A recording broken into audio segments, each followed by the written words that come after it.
Many thanks to Squarespace for sponsoring this week's video. What I think is so useful about this exercise is that one, anyone can do this, two, everyone should do this, and three, this is the best way to see how your photography skills have improved over the years. As a matter of fact, I actually just did this a few days ago on this photo right here I created last fall, and was completely blown away by how much more I enjoy the new edit I applied, which is really, it's super exciting to me as it tells me that I'm continuing to learn and improve my own skill set each and every year. And I'll show you the before and after here of that in just a moment. But in this video, I'm going to take a photo from my very first trip to Acadia National Park all the way back in 2017 and re-edit it from scratch using what I've learned over the past 6 years to see how much I can improve it now. So before I show it to you, or after I show it to you, don't judge me. When I show you the photo, this was it was taken quite a long time ago when I was rather, I guess, heavy-handed when it came to photo editing. So here is the photo. This is the after image of this version that I created last fall. And this is the way I edited it last year. So this is my new edit. This is the way it was last year. Back and forth, and I think it is just completely different, and that's all just a progression in my own skill set in a relatively short amount of time, just a year. And when I was kind of going through this and I looked at the image where it was last year, I was pretty surprised by how much more I like the new edit. So I was super excited to make this video to share with you all here today. So here is the photo from Acadia National Park. This is a very iconic location in the park at Bass Harbor Lighthouse. I've been here many times, and I was kind of going through some older photos the other day, and I saw this image. And I knew that it had some potential, but as you can tell, the way that I edit it, in my opinion, is kind of atrocious. So what I'm gonna do is I'm going to right click, let's create a virtual copy here. And as you can see, this is the raw file, DNG. And let's go to the develop module and let's reset this to the raw file. So as you can see, I definitely exposed for the highlights this image. Pretty much all the detail in the land is completely in shadow. So there's gonna be a lot of work that is required to get this image back to something that you can at least see what it actually is. So I'm gonna start up here at the basics section. The very first thing I'm gonna do is we need to be able to just see what we're actually working with here. So I'm gonna bump the exposure up a little bit, maybe not quite that much. Let's take the shadows, of course, let's bring them up quite a bit, maybe somewhere around 70-ish, looks good. Bring the black point up some, maybe not that high, maybe somewhere right around there. Now we can actually see what we're working with, which is definitely good. Let's bring the highlights down a fair amount, maybe right around there, and bring the whites up a little bit. And now we can actually see the entire image. And as you can see, this image here, this is the full photograph. The way I had it before, I had it cropped completely different. I'm not really sure why I did that, and I think I'm gonna crop this. I wanna see that puddle now. And I do wanna say something, I forgot to mention this. I haven't done this before. I just saw the photo, I wanted to re-edit it, so this is the first time I'm going to re-edit it on camera, and I'm pretty confident I'll be able to make it a little bit better. I don't know how much better it will be, but I'm excited to see. So now that we can actually see what we're working with here, I'm gonna come over here, let's reduce the clarity, just to kind of soften things up a little bit because there is a ton of detail in these rocks. Bring up the texture just a little bit to enhance some of that smaller size detail. Let's come over here to dehaze. I like to use negative dehaze just to kind of soften the photograph up a little bit. You know, nothing like that, but you can see that what it is doing to the photo. So maybe we'll just bring it to -10. But the combination of using negative dehaze and some negative clarity just kind of softens down the photograph a little bit. It's almost kind of like an Orton effect, if you will, but it just kind of softens everything down almost to a little bit more of a painterly effect. And now that I can really see what I'm working with, I'm gonna go ahead and adjust my white balance. So I'm gonna take the little eyedropper, find something that's somewhat neutral, maybe right there. Let's bring up the saturation just to see if there's any color cast. I definitely want to warm this up because you can see that the majority of the colors are definitely blue, so I'm going to bring this up quite a bit more actually. Just want to kind of balance it out. I want those warm tones to not overpower the cool tones, and I don't want the cool tones to overpower the warm tones. Bring up this tint up a little bit as well. I think something around here is starting to look pretty good. Maybe bring this down just a little bit more. I think that looks good, and then we'll reset the saturation. I think that looks nice right there. So I'm going to come over here. I'm going to come down to transform because I got some lines in this lighthouse that this was shot with a wide angle lens, so the vertical lines of the lighthouse are no longer straight, and I want to fix those. So I'm going to come over here, and I think I'm just going to hit vertical. Let's just see how that does. Yeah, those lines look much better.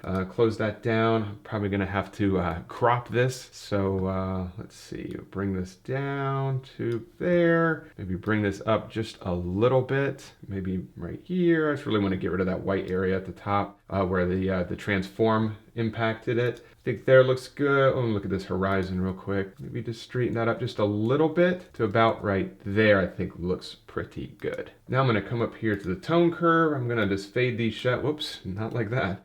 I'm going to fade these shadows just a little bit, maybe about right there. Add a slight S curve to this image just to add a little bit of contrast to the overall photograph. Before and after, very, very subtle. And I think that looks good there. And then calibration. So anyone who's watched any of my videos from my channel for any amount of time knows that I'm a huge fan of the calibration section, and I've been sharing a free course all about the calibration tool inside of Lightroom, which I'll flash a QR code or a link above here if you want to download that completely free, but it's a deep dive on the power of this incredible coloring tool inside of Lightroom. So I'm going to come over here to the calibration section. How we start with the blue primary channel. Let's bring this up. Nothing crazy, but I always like to swing it back and forth. I do like what it's doing though. So maybe something around maybe 15 looks good. I'm not going to do anything with the hue of the blue primary channel. The green primary, let's bring this up, kind of swing it back and forth here. Maybe around that looks good. The hue, let's see. I kind of do like what it's doing with the light on the rocks right through here. So maybe bring that up. A fair amount actually. Maybe right around here looks good. And then the red primary channel, do we want to do anything with that? I think I'm actually going to bring that down a little bit just because I don't really like what it's doing. All right, I like what negative saturation here is doing to this area here because it's definitely an overpowering aspect of this, the sky, and I want to try and assist that. So this is before and after, very subtle, but I'm really liking the way that the overall photograph is starting to come together. I'm gonna come up here to color mixer. This used to be the HSL section, but with the newest Lightroom update, it is now called color mixer, which will probably make a video here soon. There's a couple cool new features in it, but that will be for a later video. But I do want to come up here to the saturation of the yellow channel and bring that down a little bit just to kind of make that area look a little bit better. So I'm going to take it to maybe right around there. It looks pretty good. Toggle that on and off. You can see what that's doing. It's not quite as overpowering. It's not drawing so much of the attention to the overall photograph here. And then this is the before. This is the revised crop, but this is the same, the edit before. So as you can see, quite a big difference right there. So I'm liking the way it is looking so far. I'm going to come over here to the color grading section, come down here to the midtones. I'm just going to use the luminance slider just because I want to brighten up those midtones just a little bit. So thinking something maybe right around 40, I think would probably look pretty good.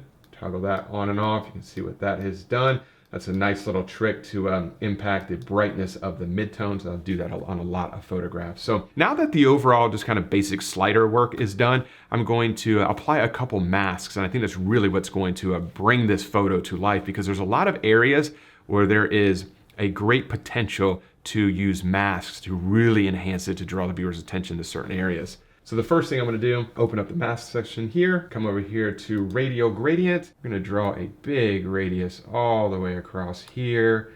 Kind of bring it down to right around there. Maybe not quite that big. I'm going to bring it all the way across to something like that. Angle it down a little bit. So basically I want to mimic the direction of the light of the sun. And then let's bring this exposure up to about maybe half a stop, maybe a little bit more. Bring the highlights down a little bit because I don't want to blow out the highlights in that area. Let's take the temperature. I don't want to warm it up too much because that area is already so warm. I'm actually going to cool it down a little bit. I think right there looks good. Maybe take the tint. What do I want to do with the tint? Bring that down now. I think I'm going to bring it up a little bit here. Well, the sunset was a little bit of pink and magenta in the sky, so I'm kind of emphasize that a little bit right through there. Yeah, I think that looks pretty good. What else we want to do through here? I want to bring the clarity down because it's going to soften that area up a little bit.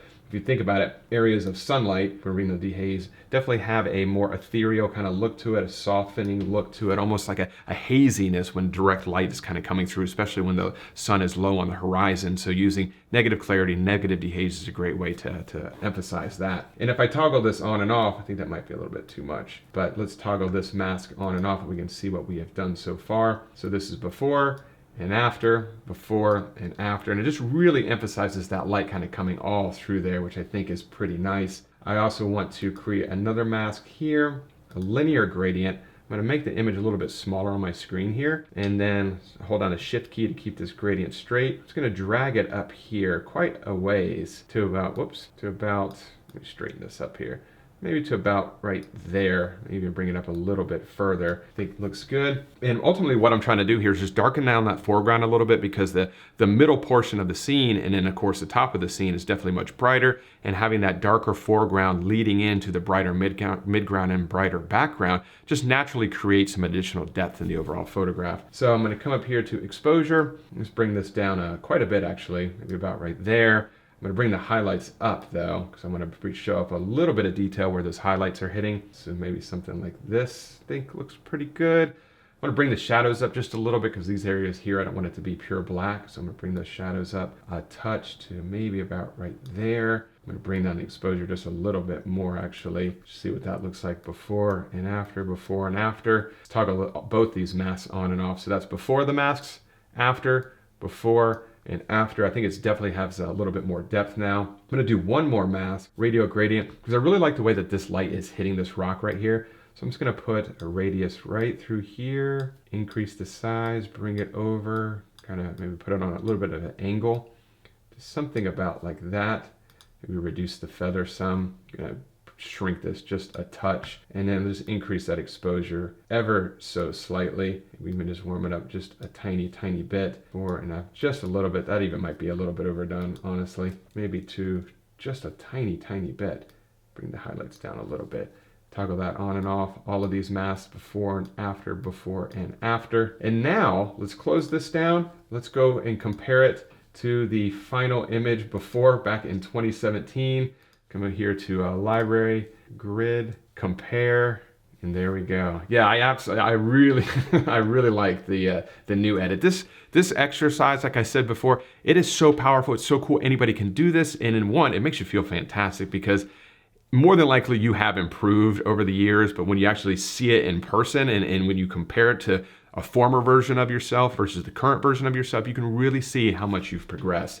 And not only compositionally do I think that, I love this crop much better than this crop. I think that being able to see this right through here definitely adds a little bit more interest to the photograph.